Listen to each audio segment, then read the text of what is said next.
We don't skip. Sabado de Gloriang Panalangin. Sa ngalan ng Ama, ng Anak at ng Espiritu Santo. Amen. Panginoong maawain, maraming salamat po sapagkat ngayong araw na ito, binibigyan niyo kami ng pagkakataon upang pagnilayan, upang kami ay manahimik at isipin at isapuso ang mga aral ng aming Panginoon, ang aming Panginoong Jesucristo. Sa kanyang pag-aalay ng sarili, kami ay tinuturuan mong ialay din ang aming sarili sa iba.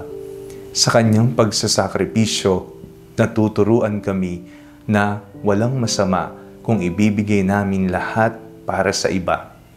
Sa kanyang dakilang awa, tinuturuan kami na maging maawain sa iba. Nawa ang mensahe ng kanyang kamatayan sa krus ay palagi naming baunin sa aming mga puso, saan man kami mapadpad, anumang oras, anumang panahon. Amen. Sa ngalan ng Ama, ng Anak at ng Espiritu Santo. Amen.